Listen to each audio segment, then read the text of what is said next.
Can you tell your version of the whole Obito sorry incident? Well, there's not much to say. I fell for a stupid trick. Basically, after I talked to YouTube about, like, hey, my account's been compromised, and I think the guy's actually using it to bait other people into giving them their information. I basically got them to suspend that account, and then they got the account back to me. That's pretty much all that really happened. I don't have any real hard feelings toward the guy. He was just trying to troll people by making an enemy of a bunch of people, and I don't know, I think it was just a joke that went a little too far. How did you become part of the Berserk finale? Well, like I said, talking with HBI and being in the Berserk finale was like a huge honor for me. I can't even describe just like being in the last episode of a series that inspired me to make my own. It just felt good, not to mention being Void. Void is like one of the more kick-ass God Hand. It was awesome. I mean, just working with HBIs and Moscow and Vita has just been fun this whole time. I mean, Do you talk to any other Abridgers? yeah, I have actually been talking to the people from Itlit Studio, and recently I've been talking to Megami36, who does the Sailor Moon Abridged, which is also really good. And, oh yeah, and I have been talking to KaiserNeko. Do you have a favorite episode of Yu Yu Hakusho Abridged? Personal favorite episode? It would have to be either 10 or 14. I like the way 14 came out. Which DBZ movie are you looking forward to abridging? Fusion Reborn should be really fun. It'll be kind of a weird experience trying to do like a fusion voice with Moscow. That'll be weird. What about the opposite movie that you're just dreading? Bio Broly. How did you come up with the character of douchebag?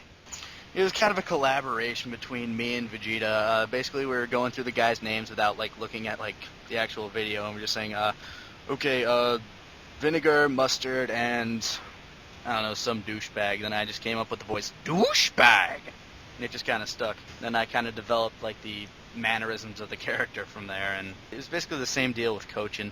Just come down with the voice, and character follows. How exactly do you decide on how the character would act like? That's kind of hard to say, I guess. I mean, it all depends on the kind of dialogue forced from my mouth when I'm talking as that character.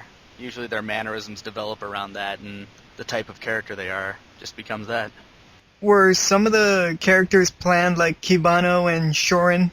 I always wanted to do a character like Kibano. I knew I wanted to do a character that would quote 300, but if I had done it to any main character, that joke would die really, really quickly, so I had to choose a character that would be in at most 3 or 4 episodes, and Kibano just kind of worked, and Kazemaru provided the perfect straight man for that scenario. As for Shorin, I don't know what possessed me to, I guess basically the fact that he's the alter ego of Rando, and since Rando was a ghetto rapper, I had to turn Shorin into like a little annoying 12-year-old white kid who thinks he's black. Have you done previous voice acting work? Not for a long, long time. The last actual voice acting work I've done was when I was between the ages of 6 and 10, and I used to do commercials on the radio. Would you consider becoming a professional voice actor? God willing, I hope I do. Do you have a favorite joke in the DBZ Abridged movies? It's a toss-up in the World's Strongest between Krillin being electrocuted over and over again and Cane Laser! How did you guys decide who was going to play who in the movies? The way we decided on having Moscow be Goku is basically he has that kind of voice, and both Vegeta and I have already like played the heroes in the other series, and Moscow just has a good Goku voice, and basically the rest of it just kind of came down to who can sound like what, or who has a good voice for what, and that's how I ended up being Piccolo and Krillin, the dragon and douchebag, and we just kind of split it up. We tried to split it up as evenly as possible, though Vegeta kind of got the shaft in World's Strongest. Tree of Might, it's pretty even, though. Is everything scripted in the movies, or? The movies, yes, pretty much everything is scripted. Right now we're still about a little over halfway done with Tree of Might's script. Is it harder working in a group than alone? To some degrees, yeah. Basically, when I was doing the editing, that was a horrible, horrible pain in the ass.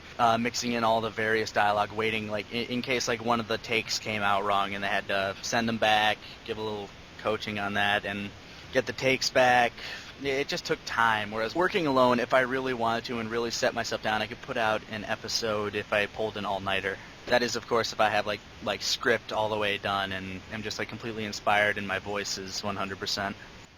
Do you by any chance play video games? Yes, I do. What video games are you currently playing? I do love me some Guitar Hero, and I've been playing more and more Halo 3 and stuff like that. I don't go online too often, though. I've been trying to, but I got a lot of classwork, and then I got stuff going on. I've also been kind of getting into Lost Odyssey and Assassin's Creed, and there's some games that I just got to kind of pick up later on once I actually have money. What inspired you to create the Yusuke rants? I guess Botan's line, "Well, he does enjoy a good rant," just got me to think, like, you know what, if I wanted to actually voice my opinion on some things, I could easily put out one of those. Or I could make an entire, like, sub-series devoted to that, and then I guess I did. Do you think you'd be abridging if you weren't injured? Probably not. Probably not. How does it feel being an inspiration to many up-and-coming abridgers? Feels kind of weird. You never really get, like, kind of a sense that it's weird. It kind of clouds the mind, I guess. I can't really put a label on it. I don't know, I just don't feel like I deserve such admiration. Alright, Lanny, I'd like to thank you for your time. Oh, no problem. And for you watching at home, you can watch Yu Yu Hakusho Abridged at youtube.com/Lanipator, and watch the Lanipator's answers at youtube.com/Lanipatu. Do you have any final comments before we log off? No, not really. Thanks for the interview, I guess. Thank you.